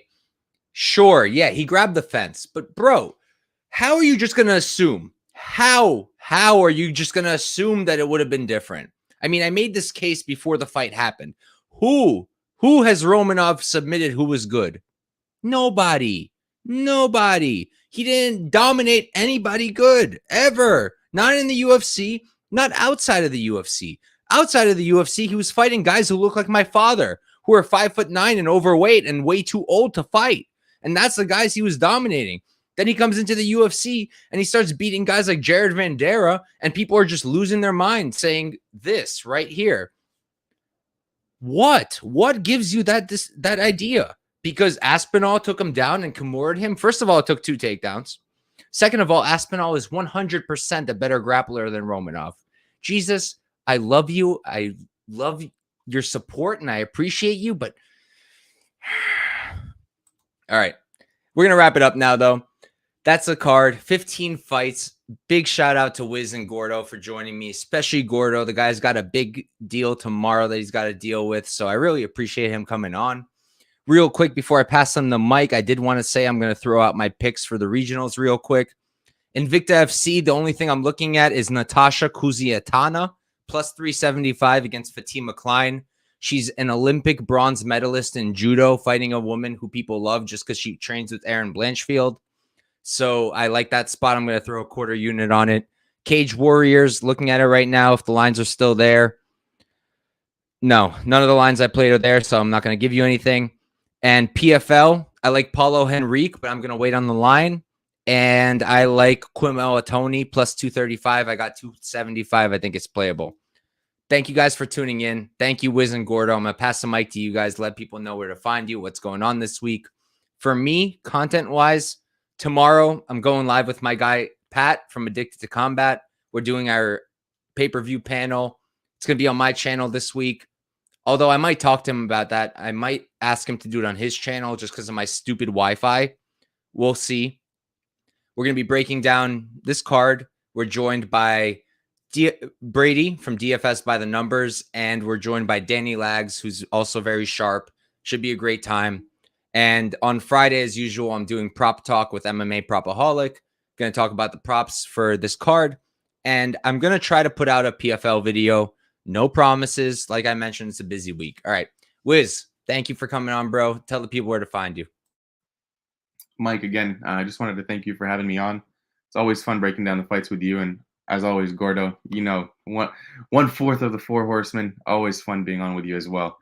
You guys can find me at WizBets on Twitter, WizBets on YouTube. Tomorrow I'll be interviewing Miranda Maverick for another episode of my interviewing show called Personality Pick. I interviewed Trevor Peak last week, so if you guys haven't checked that out already, feel free to go ahead and check it out. It was probably my favorite interview that I've ever done. The man's a legend. Other than that, shout out to the guy. Shout out to Couch Warrior. Shout out to Gordo. Please, if you guys don't already, follow them, subscribe to their channels. Great content as always. Thank you again, Mike. Appreciate it. Thank you, brother. And Gordo, thanks for coming on, bro. Plug yourself real quick. Yeah, guys. Thank you very much for doing the show with me. I very much enjoyed talking about this card. I myself can be found at Plays and Fade Sports on YouTube. I have my full card picks and predictions from DraftKings and betting perspective up now, and on Twitter at Gambles Gordo. Apologize for a little bit like tiredness. Man, I got 2 exams left of my undergrad. Start grad school in a couple months. I'll be all good to go shortly. But I got a question for you. I want you to ask Miranda something for me, and hopefully, I want to catch it. But I'll probably catch it after the fact just because I have this midterm. But what's with her, these Canadian fighters? She beat up Jillian Robertson already. What does she need to do this against another one? There's 3 Canadian fighters, women's fighters, and she's going after 2 of them. Come on. No, congrats to both you guys. I will ask. Yeah, ask her if there's a vendetta. You gotta ask her. Does she have Canadian beef? Next up is Malcolm Gordon at this rate, and honestly, I don't know what's going on. So, no, I'll love to you. I'll be sure to tuning in after the fact. Best of luck to both you guys this weekend on what should be a very, very entertaining card, and let's make some money, guys. Cheers. Hell yeah. Before I close it off, Wiz, please get Malcolm Gordon on your show. Please. That would be money. Oh, man. We'll see about that one. But all right. Thank you guys all for tuning in. Thanks for everybody watching live. I know there's a bunch of other shows going on, so we appreciate you guys big time. Thanks again to my guests, and good luck, everybody, this weekend. Peace out.